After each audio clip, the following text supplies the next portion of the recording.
So, wow. Yummy tike. Hi guys, good evening. Ang oras namin ay 7:05 ng gabi. At meron kaming bisita yung pamangkin ni Sir galing Pakistan. At ito yung tinawag nila na tike or tika.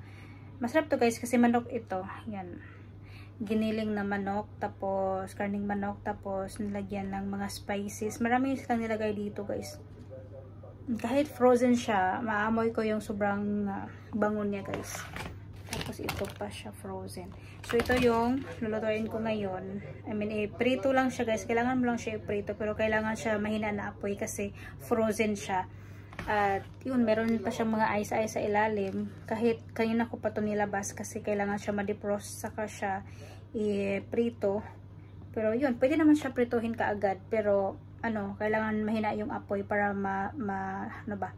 maluto talaga sa ilalim. Luto na to siya guys, pero kailangan siya, syempre frozen, kailangan siya initin. So, kailangan siya mahina ang apoy. Tapos, kapag magprito ako niyan, isub-sub ko muna siya dito sa itlog. Isub-sub. Kasi nga, na-defrost na siya guys. Kapag diretso siya ganyan prituhin, mag-deform siya. Hindi na siya mag-round-round na ganyan. So, kailangan lagyan ng egg. At ito, dito ko pipritohin. Ito yung pinaka-special ni Madam na kawali. Pinagawa talaga to niya guys. Customize yan. Pinagawa niya yan kasi nga sila magluto sila ng roti, parata, ganyan. Kapag yung mga binili nila na mga kawali, mga ganyan, hindi masyadong makapal. Ito mas makapal to guys. Parang half inches yata to. Almost. Hindi naman. Siguro mahal. Dito man yung inches, no? Mga quarter inches siya kabaga, as in sobrang kapal niya, kaya yan, maganda yan kapag dyan ko siya iprito kasi pahinaan yung apoy, tapos hindi siya masusunog kaagad kapag makapal yung kawali. Dyan natin siya lulutuin ngayon, papakita ko sa inyo. Ito yung itlog, dalawang itlog lang yung ginamit ko.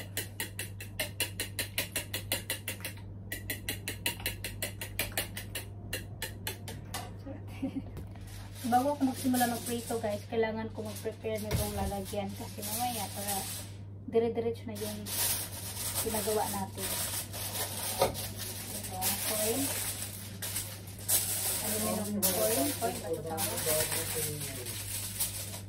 Yan, ready na siya. Tapos, meron din ako ditong kunting oil. Oil. Ay, naku. Muntik na masunog. Tapos ito yung tika.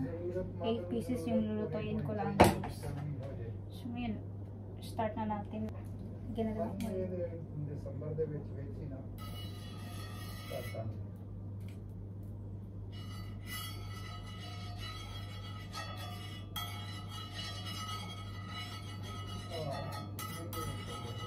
Maganda nitong kawali guys, sobrang flat niya.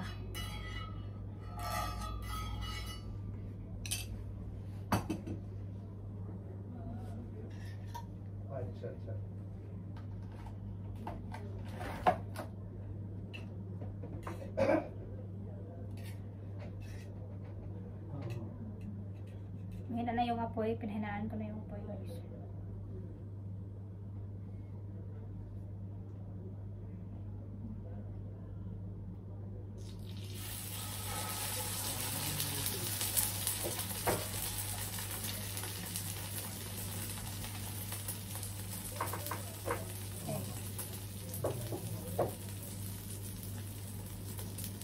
Kailangan fork yung gamitin para ganyan yung egg.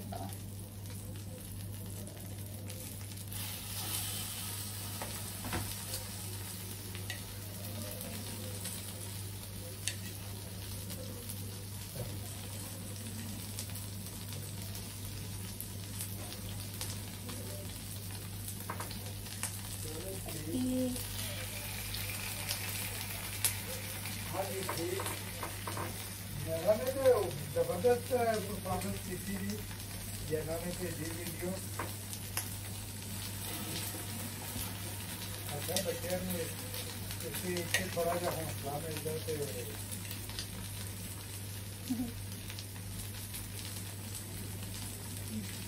हाँ सही जाता Ang laki, diba? Ang laki ng kawali. Kasya lahat. Kung maliit na kawali yung gamitin ko guys, ang tagal ko matapos nito.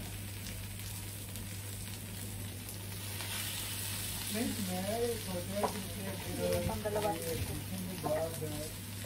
Ito na yung last. जनवरी के बाद एडमिशन का मैं सोच रहा कि अगर वापस एक आ जाए मैंने भी एंट्री को मेरा चीज़ें तो कल को होने की खबर कर रही है चार वो फिर टाइम बहुत पड़ा जा रहा है और फिर फरवरी को फिर आना पड़ेगा Nag-deform yung iba guys. So itong itlog, prituhin natin ito mamaya. enough time हो रहा है फिर आज जाना पड़ेगा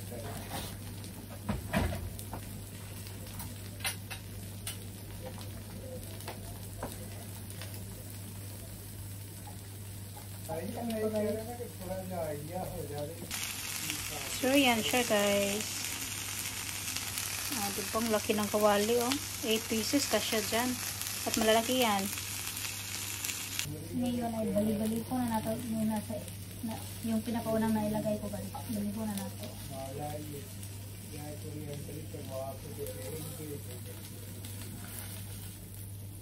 Ay wow.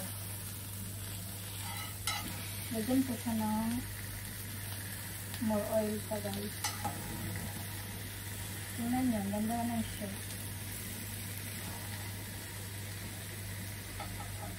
Ay! Walang oil yung sa nipilit yung isa guys, nipilit kasi walang oil.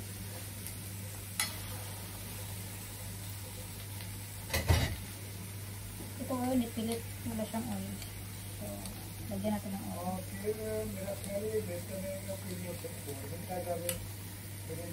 Ito yung maganda, kunting oil lang ilalagay.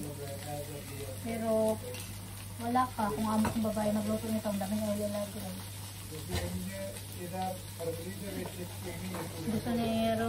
Gusto niya yung mag-swimming sa oil ba? Yan, tingnan niyo. So, yan siya guys. Ito yung nipilit guys. Oh. Kasi walang oil kanina, nipilit siya.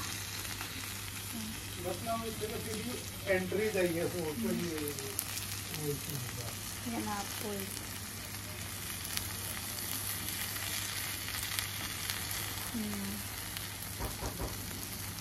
Meron kaming bisita. Siguro yung pamangkin ni sila na taxi driver.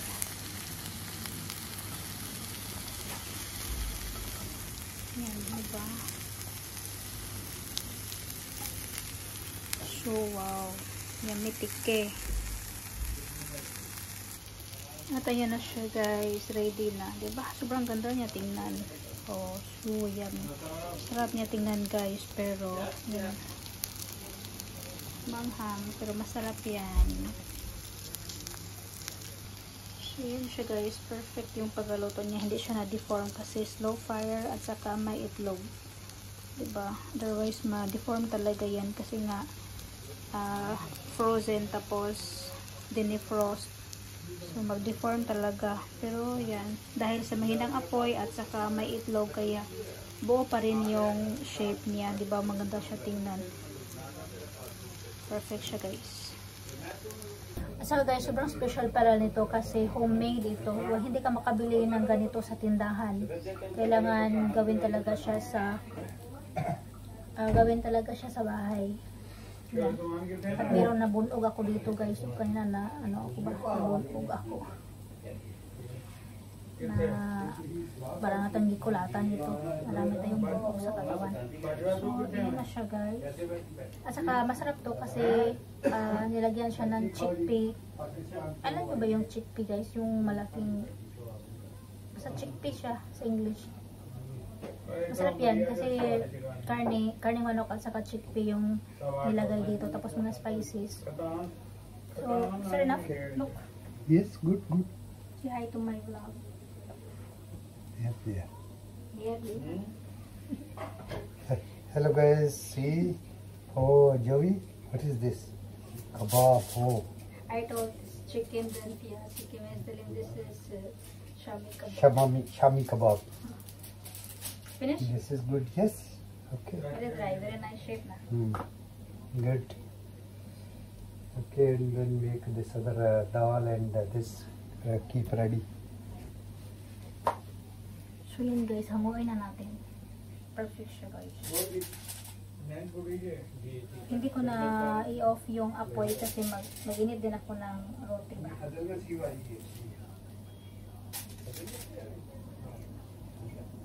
Diba? Ganda ng shape. Ito ang gusto ng mga amo ko guys. Yung shape niya, hindi ma-deform.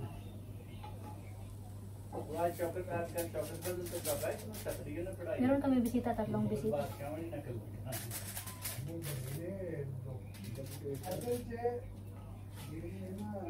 Perfect. Oh, perfect guys. So, diba? Ang galing. Makita. So, luto natin yan na guys. So, sobrang ganda ng forma niya. Hindi siya na-deform, diba? Yummy. Ang laki niya, no? Ang laki ng isa. Pero, kasya sa isang plato.